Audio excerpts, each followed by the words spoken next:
நம்ம எஸ்டிஆரோட 49வது படத்தை பார்த்தீங்கன்னா, ராம்குமார் பாலகிருஷ்ணன் கிட்ட ஒப்படைச்சாரு. இந்த படத்தோட பூஜையையும் போட்டாங்க. படத்துல எஸ்டிஆருக்கு ஜோடியா கயாடு லோகரும், முக்கியமான கதாபாத்திரத்துல நடிகர் சந்தானமும் நடிக்க ஒப்பந்தமானாங்க. சரி, படத்தோட பூஜையெல்லாம் போட்டாங்க. கூடிய சீக்கிரமே படத்தோட ஷூட்டிங்கையும் தொடங்கிடுவாங்க அப்படின்ட்டு எதிர்பார்த்தா, ஒரு ட்விஸ்ட் அடிச்சாங்க. படத்தோட படப்பிடிப்பு தள்ளி போய்க்கிட்டே இருந்துச்சு. என்ன காரணம்ன்ட்டு இப்ப வரைக்கும் நமக்கு தெரிய வரல. சரி, அதுக்குள்ள நம்மள வெற்றிமாறன் கிட்ட ஒப்படைப்போம். அவர் ஒரு சூப்பரான ஒரு மெகா ஹிட் திரைப்படத்தை கொடுப்பாரு அப்படின்றது சிம்புவுடைய எண்ணமா இருந்துச்சு. அதே போல சிம்பு வெற்றிமாறன் கூட்டணியும் இணைஞ்சாங்க. அந்த படத்தோட டெஸ்ட் ஷூட்டையும் நடத்தி முடிச்சாங்க. சரி, டெஸ்ட் ஷூட்லாம் நடந்து முடிஞ்சிருச்சு. அப்ப கூடிய சீக்கிரமே படத்தோட ஷூட்டிங்கை தொடங்கிடுவாங்க அப்படின்ட்டு ரசிகர்கள் எல்லாருமே ஆவலோட எதிர்பார்த்து காத்துட்டு இருந்தாங்க. காரணம் என்னன்னு பார்த்தீங்கன்னா, சிம்பு வெற்றிமாறன் கூட்டணியில ஒரு படம் பார்த்தே ஆகணும் அப்படின்றதுல ரசிகர்கள் ரொம்பவே ஆவலா இருக்காங்க. பல வருஷமா எதிர்பார்த்து காத்துட்டு இருக்காங்க இந்த கூட்டணிய.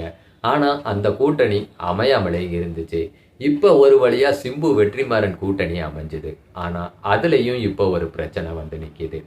அதாவது சிம்புவோட சம்பளம், படத்தோட பட்ஜெட், இது ரெண்டுமே அதிகமா போயிட்டு இருக்கு.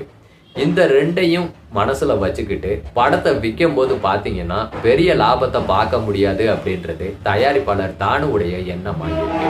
அதனால படத்தை கைவிட்டுறலாம் அப்படின்ற மாதிரி பேசி இருக்காராம். சிம்புவோட சம்பளம், படத்தோட பட்ஜெட், இது ரெண்டுமே ரொம்ப அதிகமா போயிட்டு இருக்கு. அதனால படத்தை விற்கும்போது நம்மளால லாபம் பார்க்க முடியாது அப்படின்ட்டு தயாரிப்பு நிறுவனத்துல சொல்லிட்டாங்க.